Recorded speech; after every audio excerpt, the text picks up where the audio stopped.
Hey, I'm Chris Martin with Lifeway Social, and today I want to talk to you about a new blog post that was posted on the Lifeway Social blog this week called 3 Ways to Freshen Up Your Church's Website. The blog was posted under my name, but actually it was a guest post from an intern at Lifeway named Kylie Scruggs. She is an intern in Lifeway's new generosity area that deals with online giving for churches and things like that. And she is interested in working in social media full time once she's done with her internship. And so she asked if she would be able to write a blog post for the Lifeway Social blog, and I said, of course, I'm happy to take you and host whatever you have to say. I'm sure it'll be helpful. And so last week she wrote something up and sent it to me first thing this week, and I ran it just Wednesday, and it's called 3 Ways to Freshen Up Your Church's Website. Now, if you've heard me talk about online content strategy at all, especially as it pertains to churches, I know people who are subscribed to Lifeway Social watching this video are all over the place. Some are churches, some people are authors, some people are just Christian nonprofit, ministries, perhaps mission agencies or whatever. Wherever you're coming from, you have a website, and it's important that you do everything you can to make it as good of a user experience as possible and as helpful to your audience as it can be. So this blog post is specifically about church websites, though I would say it's probably pretty broadly applicable to a lot of you. So point number one, the first thing you can do to kind of upgrade your church's website is to add new photography or videos of what it really means to be a part of your church. This is just kind of a no-brainer, but you should not have images or videos on your church that are like 5 or 7 years old. Update your staff photos. People change. Some people are added to your staff and need a staff photo. Update your videos of your church services or ministries that you have and things that you're doing or whatever else.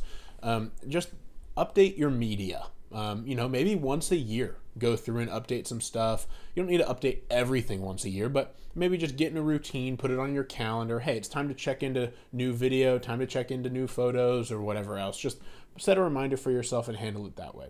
Number two, offer online giving options. I think this is a really smart idea. More churches are doing this, which is good, and I think it's helpful for people in the churches to have these options. But there are all kinds of options out there. I know I've worked with a couple at churches that I've been at.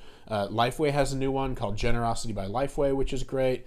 But offering online giving options is sometimes just more convenient than someone bringing a check or bringing cash to your church. A lot of people just don't carry checks or cash anymore.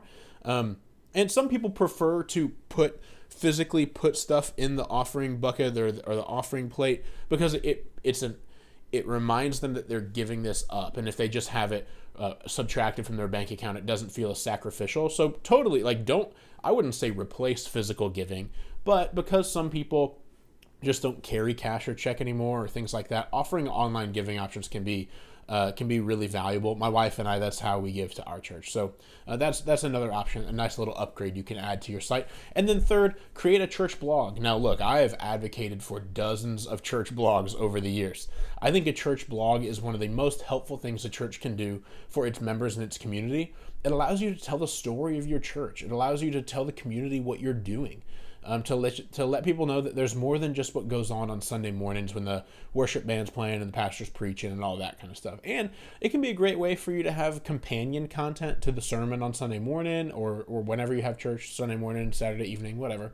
And it can be a good way for you to create some content that might be helpful for people in your community who don't go to your church. 3 ways to handle budgeting in your family. Just give biblical perspectives on various issues that people face in life. A blog can be a really great ministry, but it does take some work to manage. So you need to count that cost as well.